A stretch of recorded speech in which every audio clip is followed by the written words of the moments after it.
Broadcasting from the business capital of the world, this is the Podcast Business News Network. We are back in beautiful Morgan, Vermont with Kristin Mason. She's the owner of the farm-based counseling services at Reining Hope Counseling Services. Excited she's back here today to talk to us about her passion and her belief in healing power of horses and, of course, other animals and how they're helping all of her clients, do better in so many different ways. So it's exciting to have you here and would love for you to give us a little bit of your background because I know you have a lot of titles.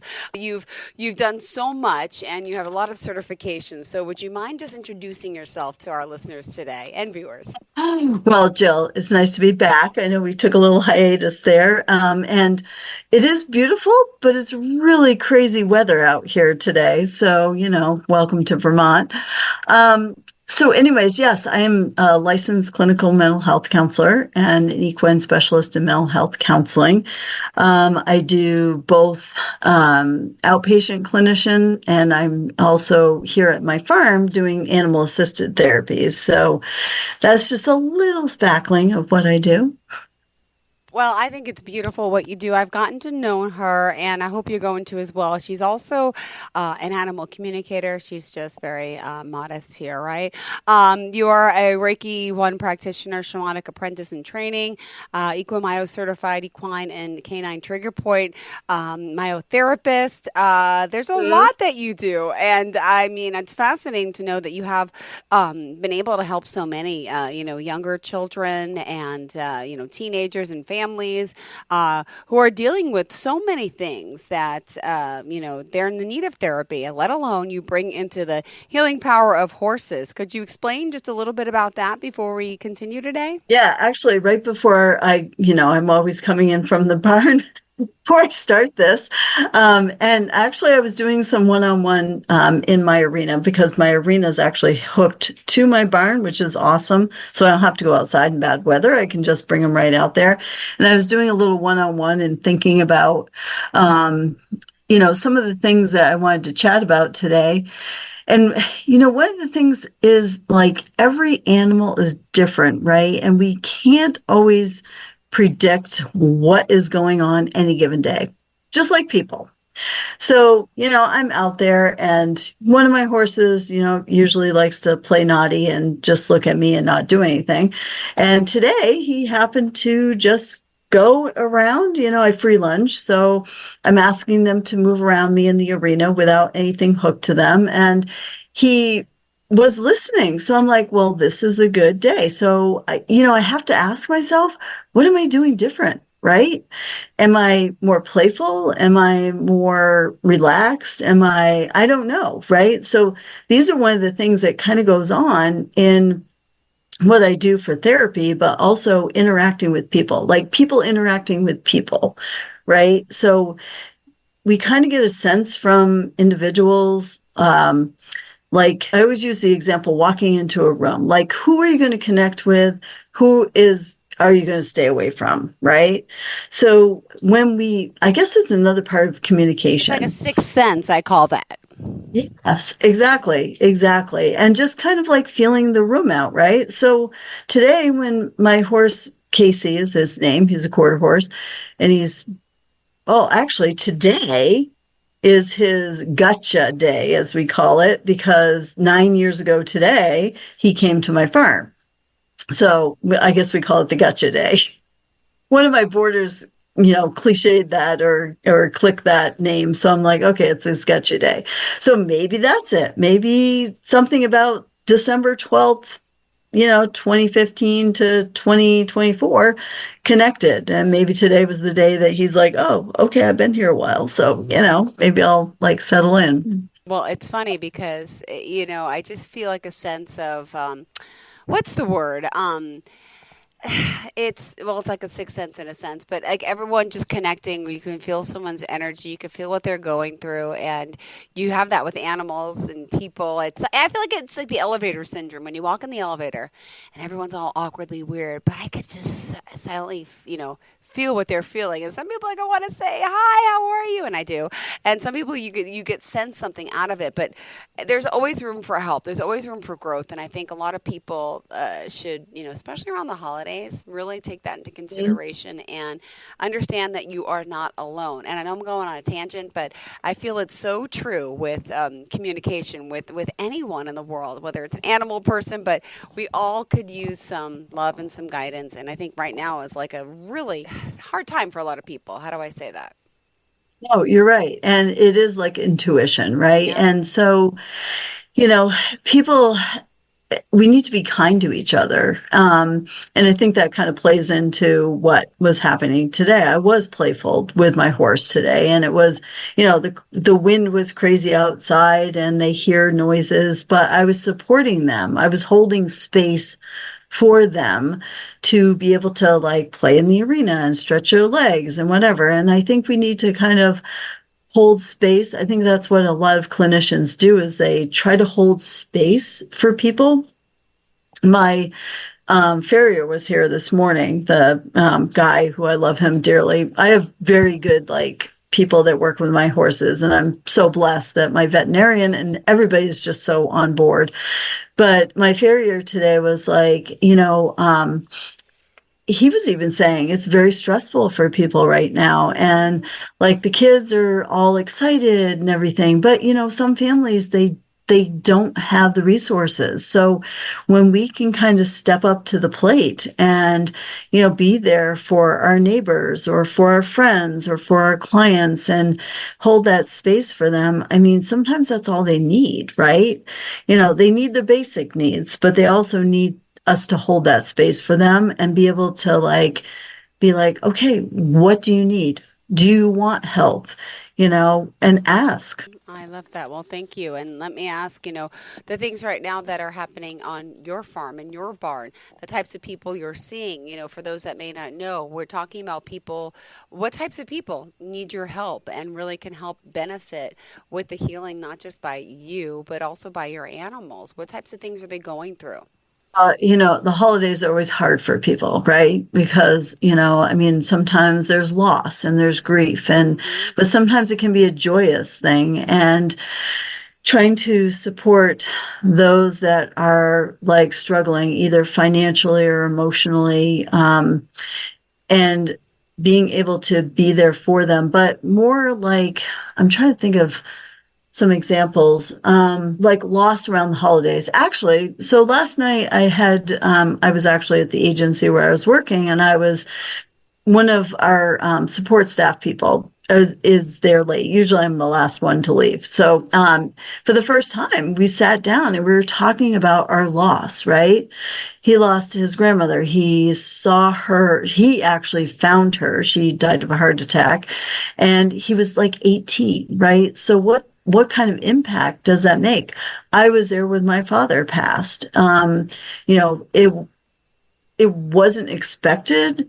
We had some time, but at the same time, it's what do you do with that loss where you can't say goodbye? What do you do with that? So, and especially this time of year where there's all these holidays and the memories, and they can be positive, but it also can be a very hurtful time for people, right? Yeah. No, I'm so sorry to hear about that. Yeah. I had time. My mom was sick with lung cancer, but I got to be with her when she passed and took care of her in the end. And you sometimes think, well, is it better to have someone have a disease and it's a slow dying disease, or is it better to, in an accident and you go instantly, what's best? It's and I always say, I would choose the maybe more painful way of, being there, but I feel like I got to speak with my mom, but not everybody has that. And so I know it's so hard. And holding on to that. And when parents lose children suddenly, or when there's, maybe there's somebody struggling with drug addiction or alcohol abuse or something like that, where they don't plan on dying, but they OD and nobody's there with an Narcan, so, and that's sudden. And there's a lot of stigma still around, drug and alcohol abuse or use, I should say, and also mental health. And it's people that are going through this, they are really having a struggle. It's not because they're choosing to do it. It's because there's something chemically imbalanced and they need help, right? So when the stigma comes attached with it, it's like, well, everybody thinks I'm a, excuse me, F up anyways. Mm-hmm. So I'm just going to do what I do, right? Instead of being like, okay, what do you need? What can I do for you? You're not effed up. You're a human being, right? Yeah. And for whatever reason, your body chemistry can't proceed forward without help. Oh. And the type of help, how does it work there at the barn? You're doing most of this in person, right? So you're taking your clients out to the barn to work with, to touch, to feel. What is the process? I would love to see it, which one day we have better connection. I know you said I know. I know. I think maybe I just got to go on my phone or something, but it's teeny weeny. I don't even know how that works, but my computer apparently does not have the service out there. So when somebody comes, basically, I kind of let them choose which animal they want to work with, which horse they want to work with, because I feel like if I'm forcing an issue, not forcing an issue, but forcing somebody to work with a certain horse, I'm impeding, I'm the barrier, right? So if I have somebody, like say the horses are either out in the paddock or in the barn, we take a walk and we talk about like, okay, what are some of the good things that happened in the last week? And what are some of your challenges or whatever? And then I'm like, after this conversation or as we're talking, I'm like, so, while we're out here, just kind of like, look at the horses and just kind of take a minute to yourself and tell me, which one's calling to you, basically. And I will say 9 times out of 10, that's the one that should be working with that person. Wow. For whatever reason. And it probably is because whatever's going on with them in the moment, the horse can help them with. And give an example. There was a time where I was in my head thinking, oh, this horse would be great for this person on this day, right? Well, that horse came down to the fence and walked away. So I'm like, instead of fighting it, because usually if you don't listen, something happens, not too bad, but sometimes something happens or it just doesn't work. So I'm like, okay, I'm listening to this horse. It's walking away. Which one's coming to us? Okay, it's this one, right? So the person, we took him out, and it just so happened that the horse that came down had some struggles previous in life. I don't often know all the background of my horses because, they may have had 2 or 3 owners prior to, or they're given to me or whatever. So I don't often know, but this one I happen to know that it wasn't traumatic, but it was kind of a situation where the person took care of the horse at the beginning, but then got tired of it and just like lost interest, right? Mm-hmm. And so the person was kind of trying to figure out what their interests are. They lost touch with what was important to them. And so we were kind of at the time actually talking about self-care and everything. And so I was explaining to this horse to the person that, this horse that they chose them, kind of struggled. Like they didn't know who their person was and they didn't know. So there was this like indecisiveness. Yeah. And when they came here and knew that they were going to stay here, they started interacting with different people. And so this person was like, wow, I used to like, refinishing furniture. And so we were talking about it. And I was like, well, why don't you? What's holding you back, right? What are your barriers? So that kind of led into a conversation about, what are our barriers? And she ended up refinishing furniture again. And actually, I'm like, so why don't you put it online, eBay or whatever? And I don't know. She did sell several pieces. I don't know if she's actually got a business now because we ended our therapy, but it was pretty interesting how it all transpired. Oh, I love hearing these stories. All right. By the way, I just want to remind everyone how we can reach out to you. Would you mind sharing the website, phone number, any way we can contact you? So Reining, it's www.reininghopecounselingservices.com. My email, which is a really good way to reach me, is KRIS12MASE@gmail.com, or you can leave a message at 802-895-9166. Beautiful. What other aspect of your work and helping people did you want to make sure we cover for today? So an interesting situation happened, and it actually involved my mom and scared her to death. One of my boarding horses was acting up unexpectedly, and so when this happened yesterday, my mom basically was bit by this horse, and she was very upset and everything. And so we're trying to figure out what's going on, right? So I think when relating to people, we don't always know what's going on under the surface. Like they may have this positive attitude outwardly, but something might trigger, right? And we have to remember that animals are the same way. So there wasn't anything out of the ordinary that we can figure. Sometimes people have medical issues that are under the surface that are, having them maybe be more negative when they're usually positive people, or maybe they have a condition. For example, people with diabetes, sometimes if their blood sugar gets out of whack, they get like grumpy, right?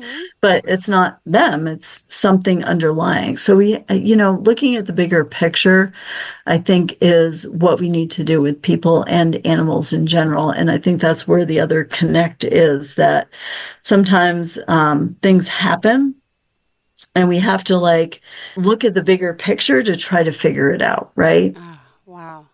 Is the horse okay? Anything, in the your horse mom?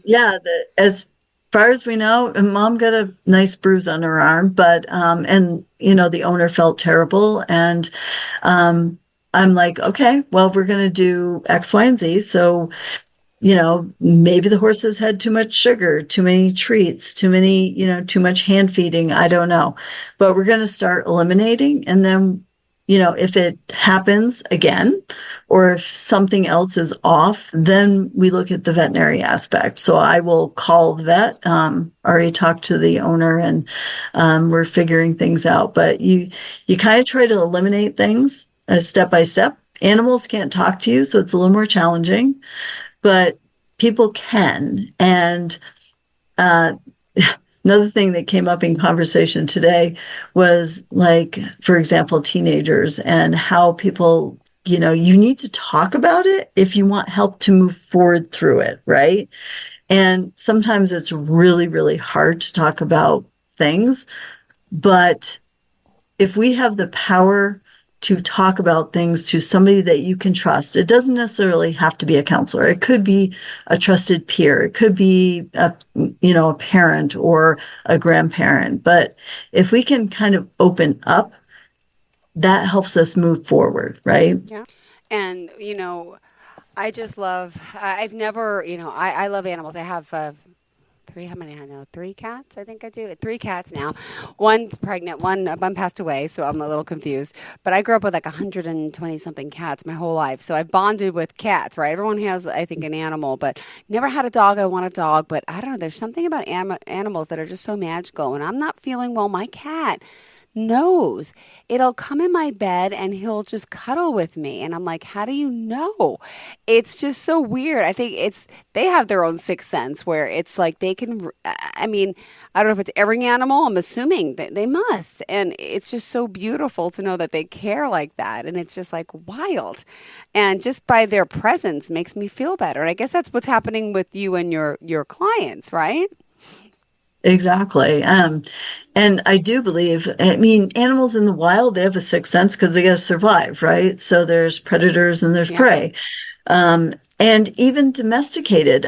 These our domesticated animals came from wild animals, right? Somewhere along the way. So historically, they have these senses. But I think also, like, I think when things happen in our bodies, it's a chemical reaction, right? So we exert pheromones and other, I'll call them excretions or whatever, that animals automatically pick up on, right? That's why some dogs are aware, or actually cats too, are aware when somebody's going to have a seizure, right? They can sense it before it happens because there's a chemical change in our bodies. So, I mean, we as people, maybe we do have that sense and we just don't know it, right? I mean, I don't know if there's any research out there, quite honestly, but maybe like going way, way back, maybe we also have that wild sense, I guess, of things that are happening with other people. And maybe that's where all of this comes in, right? Maybe that is actually where all these senses come in, right? The intuition and the knowing and everything. So, I mean, it'd be great if somebody would do a research project on that. I don't know if there's anything out there. Maybe I'll look, but, we are animals too. We are. Oh my goodness. And, could you share a story or two of someone that you're helping or have helped? I like hearing, unless you have something else planned. Go ahead.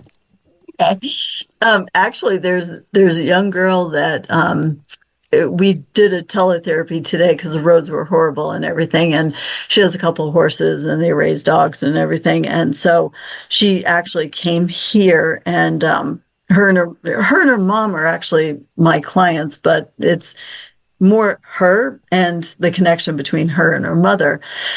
And it was cool because her mom out of the blue sent me some videos of this young girl working with her horse. She was afraid of this horse, but when she was here visiting with me for her first visit, actually, we went out in the paddocks and we talked about all the horses and their different personalities and what I do with them and everything.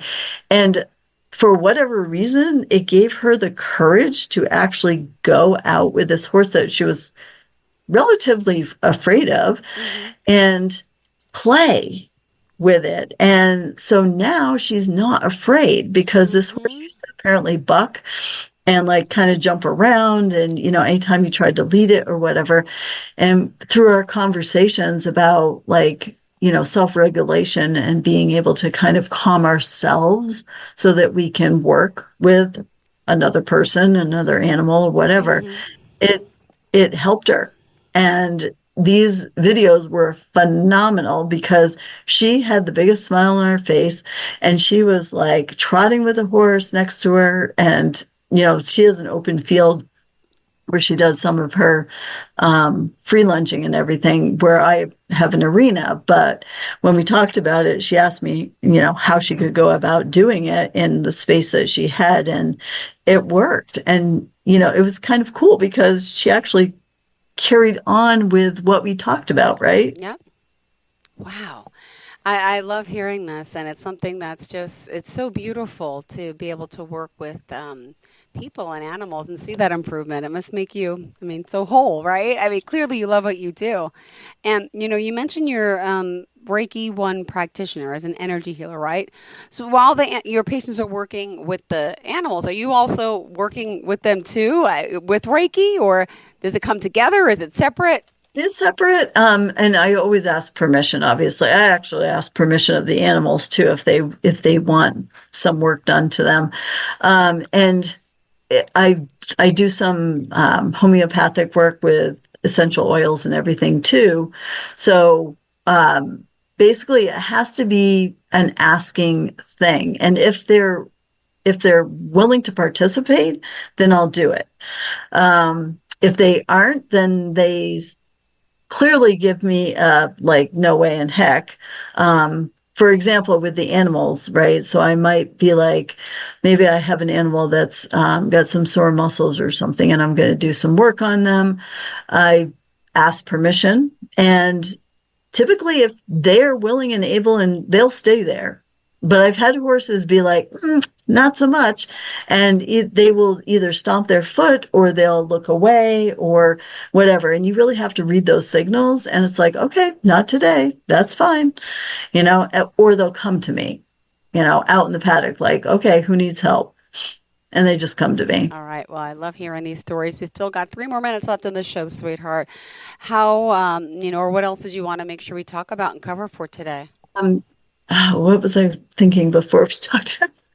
So many things go through my head. I mean, it's like, I can't imagine, how fast 30 minutes goes by. But what was the other thing I was thinking? There was something else that came up. I don't know. It's escaped me at this point, but... Was it a story about someone that you've been working with, one of your animals? Is it? I think it was more a message for actually clinicians. And this is not telling people how to do their job by any stretch of the imagination, but I think it kind of goes along with the, just kind of supporting people where they're at, which most clinicians do. I know that. But also being able to think outside the box, I think, too, where, just because you have what's in front of you is in front of you does not mean that there's not other things going on, right? And I think it goes back to, the incident with the horse yesterday and my mom is, okay, so something's going on, but we may not have the answers like right away. We have to dig a little deeper. We have to have patience. We have to, ask the right questions and also read body language too. For people and animals, honestly, if I've had teenagers in my office that are like, something's going on and maybe working with animals has helped me read body language with people, but I will have teenagers and they're hard to read sometimes, but I will have them ask them a question or whatever, and they will have this body language, which is like, ooh, like looking off to the left or the right, or kind of like this avoidance thing. And it's like, so are you really telling me everything right now that you want to tell me or not? And you really have to kind of call them on it, to be honest with you. A lot of them, they almost want you to call them on it, right? And then some are like, okay. And it's like, fine, if you don't want to talk about it today, let's talk about it next week. It's okay, but I'm getting a sense there's something going on here that you want to say. Oh my goodness. Yeah. I love it. I get the goosebumps thinking about it. And I love it. And for this time of year, I love that you're helping so many. And, around the holidays, I think like we mentioned before, people just need something more, and maybe now's the time. So if they want to reach out to you, how will we be able to contact you? I would go ahead and shoot me an email, KRIS12MASE@gmail.com, or give me a jingle, 802-895-9166.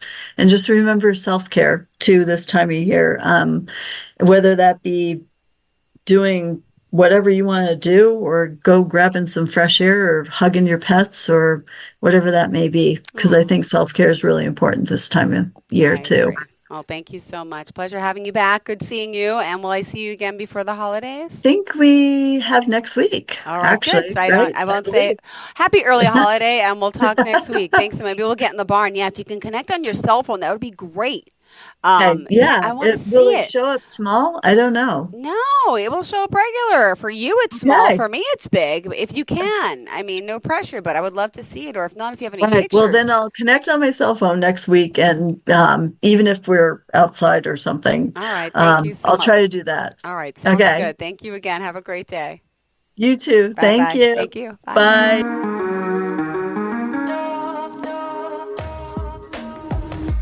Broadcasting from the business capital of the world, this is the Podcast Business News Network.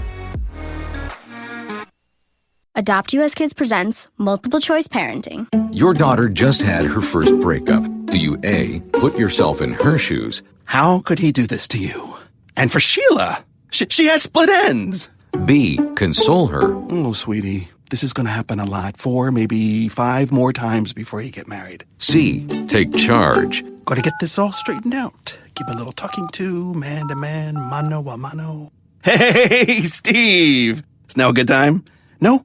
Okay, no problem. Bye. Or D, help her find a new boyfriend. I know a great place to meet boys. The internet. Nice, single boys. Never mind. How about some ice cream? As a parent, there are no perfect answers. But you don't have to be perfect to be a perfect parent. Thousands of teens in foster care will love you just the same. For more information on how you can adopt, visit adoptuskids.org. A public service announcement from the U.S. Department of Health and Human Services, Adopt U.S. Kids, and the Ad Council.